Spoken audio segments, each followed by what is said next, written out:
Hello, welcome to Get Your Mind On. I'm Lori Stoss.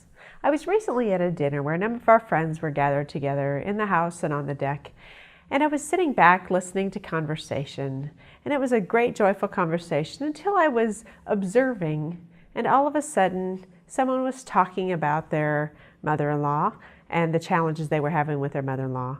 And someone else was all of a sudden complaining about how bad our weather's been here in Nebraska because it's just never good enough. It's either raining or it's hot.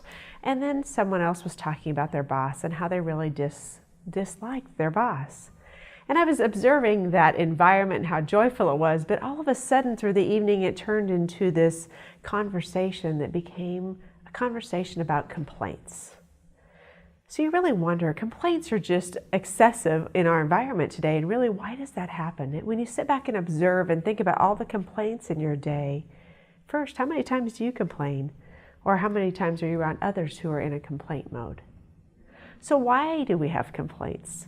Well, complaints are, for many people, it's a nice little icebreaker, a connector to people to say, hey, gosh, is the weather today just crazy? Or isn't this food just horrible? Or whatever it might be, it seems that people have a tendency to go negative more than positive to get that connection with someone, because usually people will kind of jump on board with that.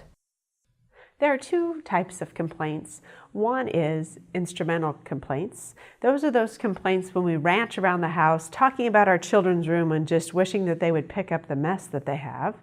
Instead of just asking them politely if they'd clean up the mess, we're complaining about how messy the room is. And second, there's expressive complaints. Those complaints are those that we just talk about because we want to get it off our chests. Had a bad trip in on our commute, or something just happened in the elevator, or whatever it might be. We just want to really get that off our chest. So we're expressing our feelings about those complaints.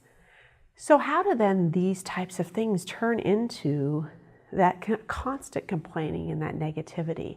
Well, those are those things where we really have to step back to think about what is our attitude around complaining. Why are we complaining? So if you step back and really think about why are you complaining, there's a few different reasons. Sometimes it's just we like to get attention. We want to really tell people about what's on our mind, and it's just more of an attention getter. Sometimes it's sympathy. We just want people to feel sorry for us. Sometimes it might be, do we really want the problem solved? Many times, maybe not.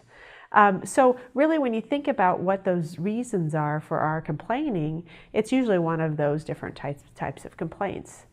But we really have to think about what is our mode, what is the way our attitude connects to those complaints, and really how do we want to become one of those people? Do we want to become a moaner and a groaner and a complainer, or do we want to be somebody who's really about solving problems and solutions around those types of things? So this week, I really want you just to take a few minutes to think about what is your complaining mode. Are you one that is complaining constantly? So first, evaluate what your complaining is like. And two, why do you complain? Is it more instrumental or is it more expressive? So next week, we're going to talk a little bit more about complaining. We're going to talk about how to move from more to a discussion, and we're also going to talk about how to manage the complaining maybe in those individuals that you're around in your workplace. Thank you for joining us today, and remember to get your mind on.